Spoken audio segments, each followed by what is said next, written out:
Të nderuar dëgjues të programit të Drejt për Drejt, Mirëmëngjes Shkodër. Sot programi ynë i është drejtuar një tema shëndetësore që lidhet me kujdesin ndaj lëkurës. E ftuara ime sot është mjekja dermatologe Mirsa Stankaj. Doktoresh Mirsa, mirëshëndetje, urdhër në studio, mirëmëngjes. Mirëmëngjesi. Natyrisht aktiviteti i mëngjesit është shumë i vlefshëm për ju, por ne ju kemi marrë kohë sot. Duke i drejtuar lëkurës, organit të më të madh të trupit. Natyrisht kujdesi dhe vëmendja, sidomos edhe në stinën e verës, është më i shtuar. Çfarë mund të hedhim në një vështrim të parë në kujdesin ndaj lëkurës në stinën e verës? Cilat janë ato vëmendjet më të shtuara tek një masë e madhe njerëzish, tek të gjithë njerëzit? Atëherë, siç e the që lëkura është organi më i madh i organizmit dhe normalisht ajo është gjëja e parë që shihet, lëkura. Por duke mos harruar që në lëkurë shfaqen gjitha nëshimet e organeve të tjera. Pra çdo smundshmëri e brendshme reagon në lëkurë në forma nga më të ndryshme. Atëherë duhet jena shumë kujdesshëm me mirëmarrjet lëkurën tonë. Me mirëmarrje nuk është vetëm pasqyrimi ajo që shohim ne, mirëmarrja është edhe duke ushqyer mirë, duke fjetë mirë, duke mos me kenë prej e stresit, sepse çdo gjë është agresive për lëkurën. Normalisht ne po fokusohena kryesisht te smundshmëria dhe te rrezatimi. Është një grup smundjesh që janë smundje tek fëmijët apo të rriturit, që janë smundje bazë, por që me rrezatimin e shtuar acarohen. Ama kemi edhe një grup tjetër smundjesh që normalisht përmirësohen. Siç mund të jetë aknea, siç mund të jetë një psoriazis që është një ndër elementet kuruese rrezatimi ultraviolet për psoriazin. E kombinuar edhe me mjekimin, lyrje, pomada apo edhe pilula nga goja. Por kryesore për lëkurën janë edhe çfarë i fusim organizmit, sepse duke e fut ushqime të duhura normalisht na japim edhe ato burimet e lloj-lloj, burimet e vitaminave, burimet e vitaminës C, A, E, të cilat janë të domosdoshme që të mos plaket lëkura. Normalisht duke fut vitaminat në ushqim, që mund të jenë burimi kryesor i këtyre vitaminave janë spinaku, brokoli, brizelet, bishtajoret, boronicat, pra këto janë ato që rrisin burimin e tyre dhe normalisht duke rrit furnizimin e këto vitamina, vitaminën A, B, C dhe E, normalisht na edhe rinojmë lëkurën. Se nuk është vetëm lëkura intakte për mu pa lëkurë. Mund të themi që lëkura është kostumi në thojza i organizmit. Dhe duhet me ditë për me majtë. Pra e para është ushqyerja e mirë. E dyta, një kujdesje tjetër është edhe gjatë ekspozimit në diell të ruhet me kremna mbrojtës.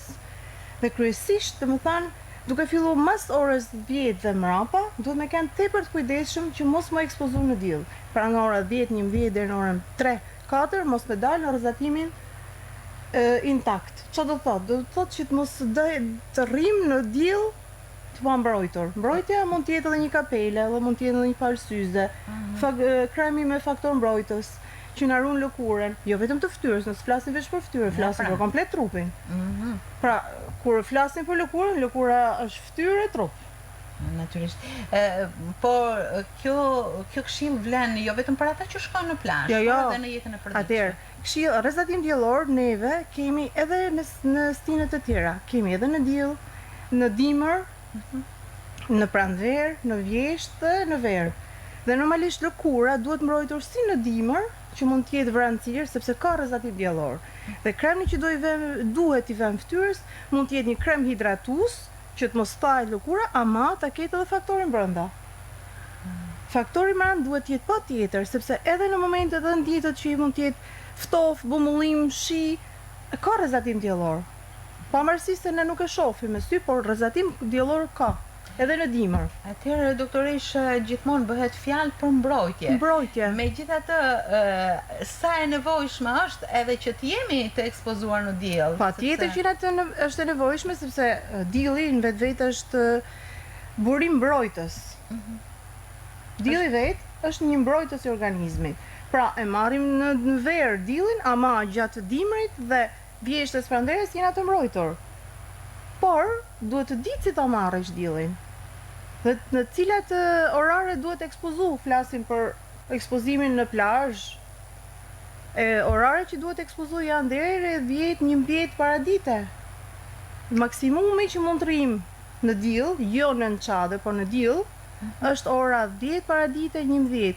Deri në 11 deri në orën 3 pasditën, unë rekomandoj të najt, edhe nëse do rrim në plazh, duhet të najt i mbrojtun dhe me kapele dhe në çadër.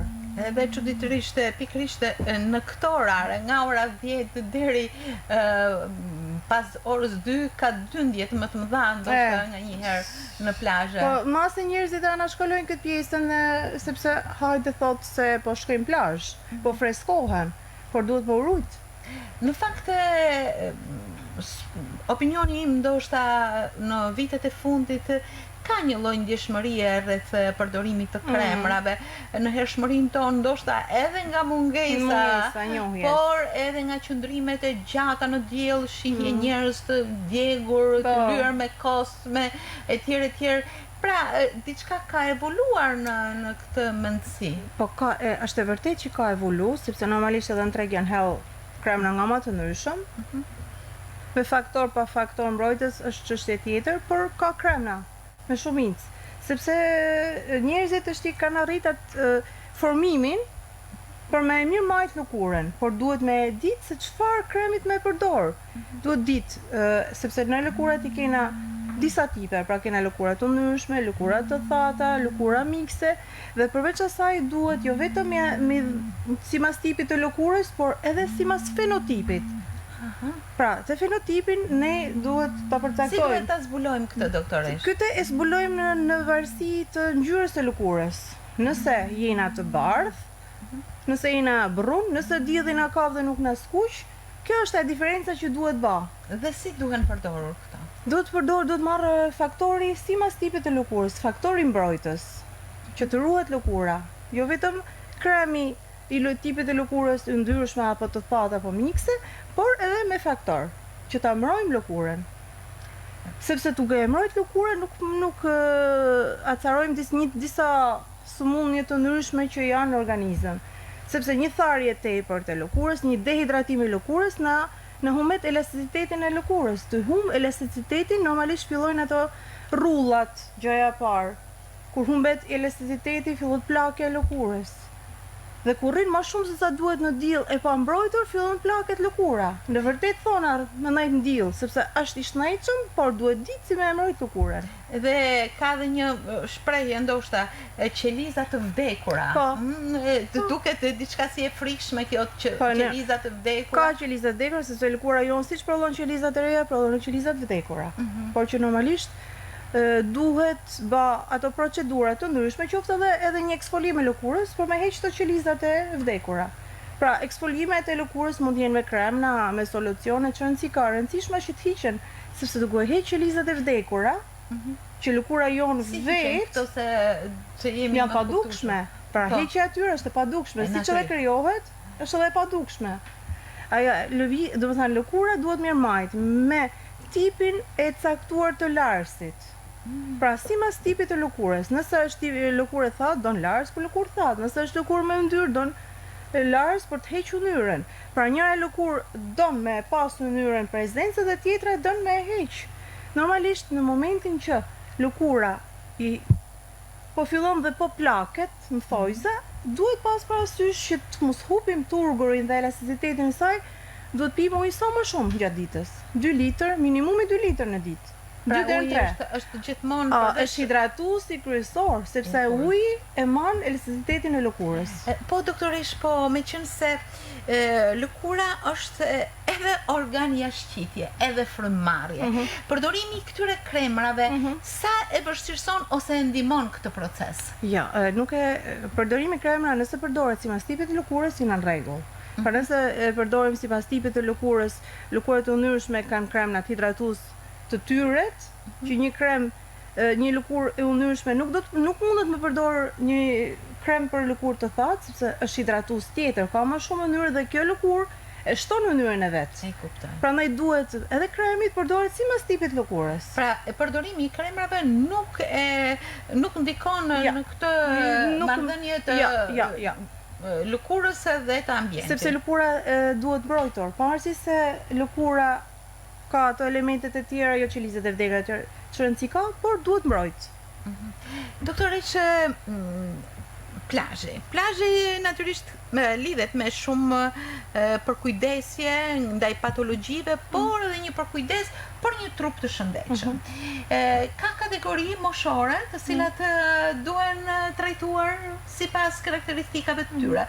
Për fëmijët, për shembull, cili është kujdesi që duhet të bëhen? Atëherë, fëmia, do të thënë për fëmijët normalisht flasim për neonatët, 1 vjeçët, e kanë sensibilitetin e lëkurës më të shprehur, lëkurën e kanë më të hollë, më të brisht dhe normalisht duhet jetë të energjikshëm që të mos e ekspozojnë direkt në diell. Asnjëherë në diell. Ja, asnjëherë në diell sepse i bëjnë shumë gabim dhe normalisht bëjnë djegjet e lëkurës, sepse është një lëkurë intakte, pa prekur dhe nuk ka arrit hala të formohet siç është një lëkurë e një adultit.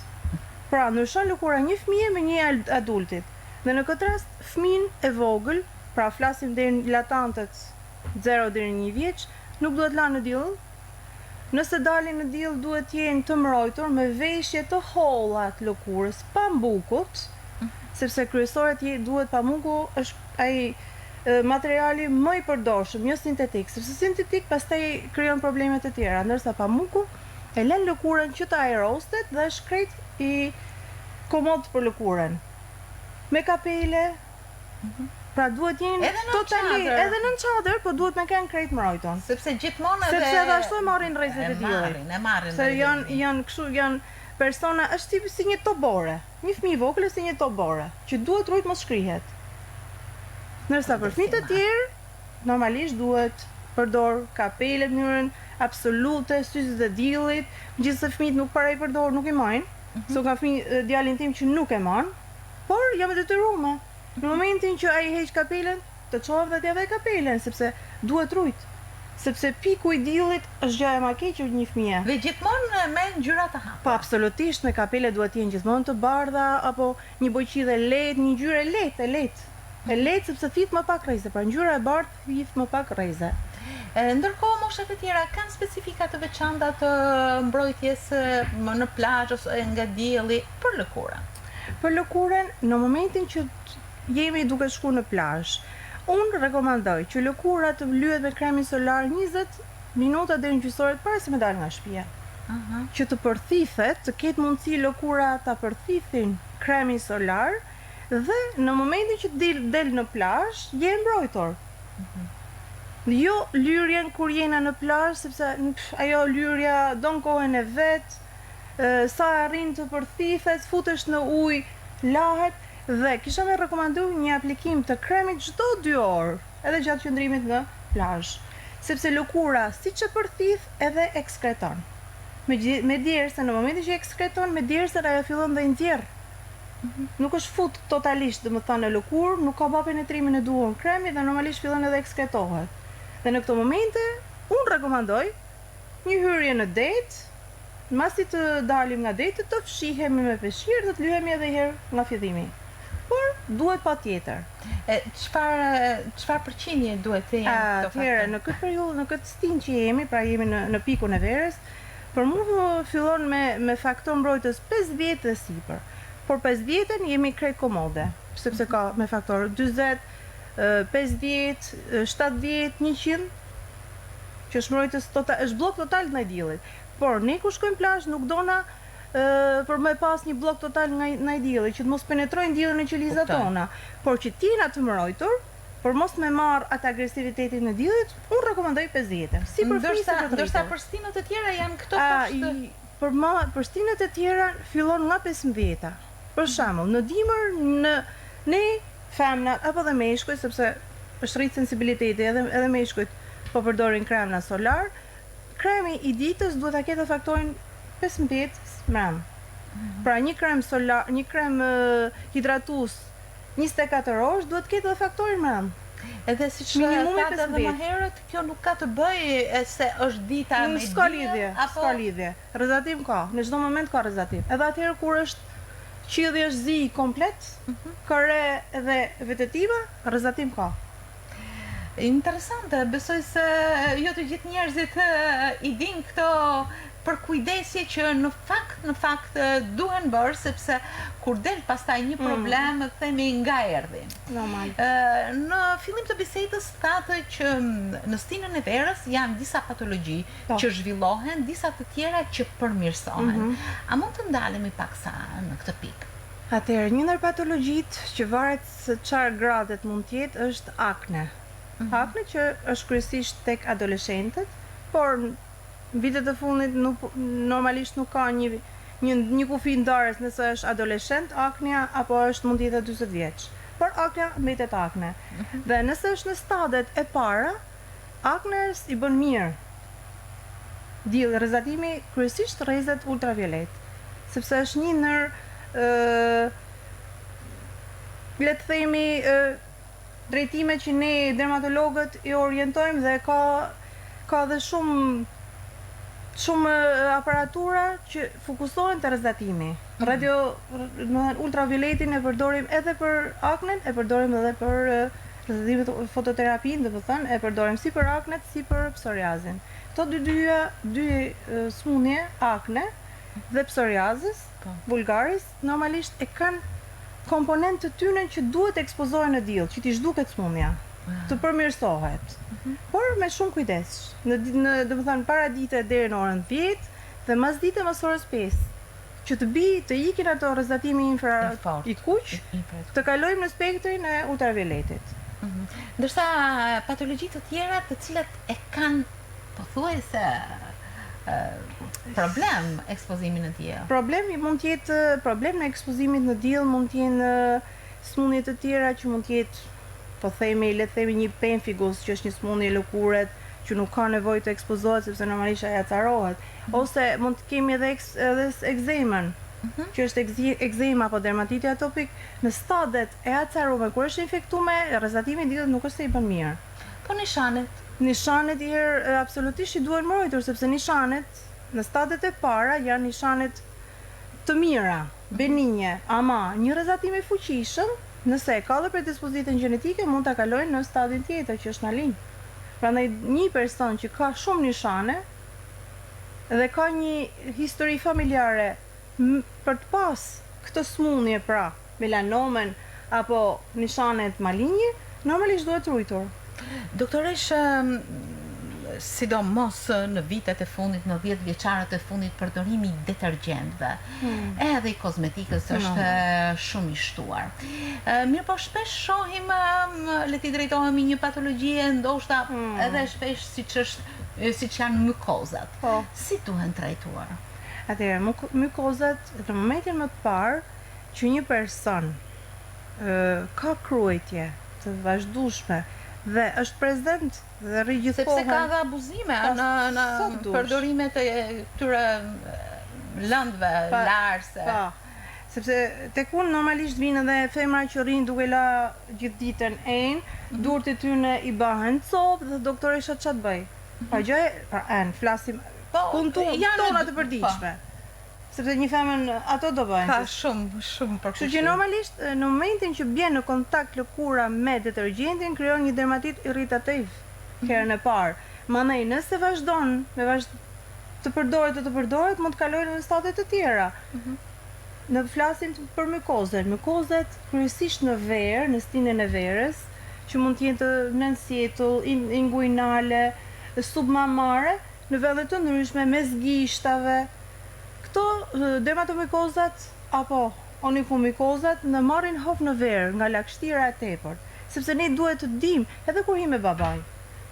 Normalisht fshin gjithë trupin, duhet fshi trupi, jo më najt me peshqirë që të na thithin lëkurën.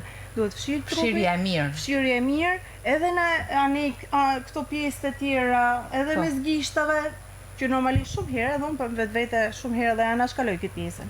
Fshirjen me peshqirë me zgishtave, që t'ikin ajo lagështira, pra e eliminojnë një shkaktar të favorizimit të mykut. Përdorimi i pudrës, si nishestës. Nëse ka predispozit që lëkura, jo nisheste, po pudrë, që janë pastafat pudrat për këmbët, shumë rrallë, domethënë mund të bëjnë efekt, por unë personalisht nuk po rekomandoj. Unë rekomandoj vetëm larjen dhe mirëmbajtjen e lëkurës. Edhe heqjen nga përdorimi të detergjentit. Edhe heqjen nga normalisht do të lajnë, por larja e dur e enve apo larje e shtëpisë të bëhet me masa mbrojtëse, çfarë do thotë? Të përdorin doreza. Doreza që janë plastikut, por kanë një mbështjellje pamukut të brendshme, si materiali kanë në tjerëve të dikurshme. Ato janë shumë mbrojtëse, sepse vërtet është plastik. Dhe plastiku në vetvete është një ndër komponentët alergjik të lëkurës, që ja acaron lëkurën, por duke qenë me mbështjellje pamukut, pra material pamukut të ndryshëm, me ngjyra të ndryshme, e ruan lëkurën. Doktoresh, që nga pranvera, edhe në vazhdim shpesh ndeshemi me alergji të ndryshme, që kanë të bëjnë edhe me veshjet, kanë të bëjnë edhe me ambientin, kanë të bëjnë edhe me faktorë të tjerë, ndoshta të rastishëm, ushqyes.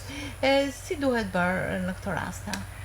Normalisht në këtë rast një person që e di se çfarë, domethënë në kontakt herën më të parë, sepse ka raste që edhe vedilli, kur dalin në diell shumë persona më referojnë që për shembull edhe te sytë, po normal.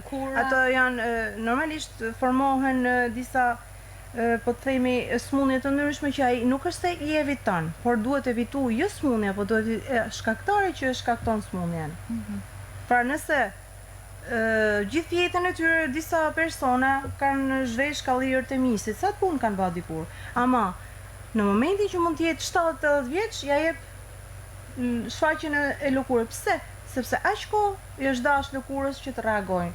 Ka qenë në kontakt me këtë alergen prej kaq vitesh, ama në atë moment ka reagu. Ose kanë vënë në re edhe veshje të ndryshme, të cilat nuk janë po i themi puro, kanë elemente, si janë pambuk, kanë elemente sintetik. Materiale sintetike ndikojnë të lëkura. Përmendet më herët problemin e të ushqyerit. Ushqimet me shumë yndyrë, ushqimet me sheqerna, si ndikojnë tek lëkura? Ushqimet me sheqerna me yndyrë normalisht ndikojnë sepse e acarojnë lëkurën, por i duhet shumë kohë për me reagu organizmi kur të ngopet me super yndyrë dhe shumë qerë, i duhet kohë për me dhanë reagimin lëkurë. Nuk e jepim imediate.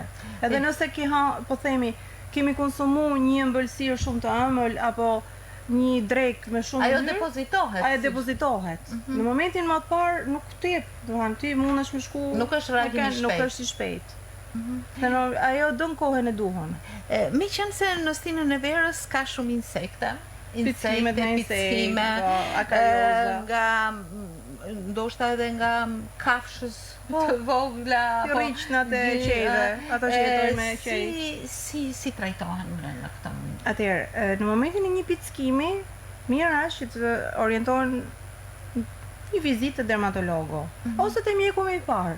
Sepse duhet vlerësu ai pickimi, ajo puçvër që i ka dalë e zëm një fëmijë të vogël, më vjen me puçra, unë do ta shoh nëse është e brendshme apo vetëm thjesht pickuse, pra diçka ka picku. Prandaj duhet orientuar te dermatologu, për të vetëm në arsye që duhet ta aneksojmë problemin. A është për dermatologun apo mund të jetë për infeksionistin, për mjekun infeksionist. Dhe mund të jetë shfaqje e parë e një problemi, një sëmundje tjetër të brendshme. Por normalisht një pickim kalon edhe krejt kollaj, mandaj 72 orësh një pickim mund të A kalojë edhe mund të ketë masë mbrojtëse për para ndalimin e... nëse je në një ambient me shumë mushkoja, ose me shumë mikroorganizma të tillë, duhet mbrojtur lëkura me solucione ka në treg sa të dush, solucione spray, formën e sprayt apo gjelërave, emolientave që të lyhet lëkura. Sepse kanë vënë re, jo të gjithë njerëzit kanë reagime të Ndryshme, njëjta, po, janë të normal. ndryshme. Për shembull, një tip lëkure më tepër Normal, ngacmohet gjithë se sa- cili organizëm reagon sipas programimit të tij. Doktorisht, me qenë se jeni në kontakt të përditshëm me pacientët, me njerëzit që ju drejtohen, cilat janë problemet kryesore, qoftë edhe në zonën tonë, që shfaqen tek njerëzit? Kryesoret janë dermatitet irritative, mund të jetë një dermatit alergjik, fotodermatozat apo fitodermatozat. Fotodermatozat janë alergji nga dielli, fitodermatozat janë alergji që nga barrat e ndryshme. Ekzema kronike apo akute, në momentin e parë kur shpërthen, apo kronike që do ta ketë gjithë jetën, sepse një ekzem nuk është e shërueshme. Ajo fillon që fëmijë në formën e dermatitit atopik dhe derisa të vdesi personi do të jetë me ekzem. Është çështje tjetër vëllai se si trajtohet, se si e mirëmarr smundjen. Sepse çdo smundje kronike ka ato oscilacionet e veta, periudhat e përmirësimit që duhet ditë, që mund të jenë 5-10 vjet, periudha e të qenurit mirë, dhe në momentin më të parë mund të shpërthejnë smundjen. Nëse i krijohet një kusht favorizues për me shpërthy smundjen, për me acaru smundjen. Prandaj duhet të jena krejt të kujdesshëm për këtë pjesë që të rrinë në kontakt me mjekun këshillues, mjekun që ka gjetë dermanin, po themi. Që e ka ndjekur vazhdimsi, sepse duhet ditë, ai mjek e din si e ka pas në fillimet e tij sëmundje dhe si duhet vazhdu dhe çfarë duhet ketë parasysh.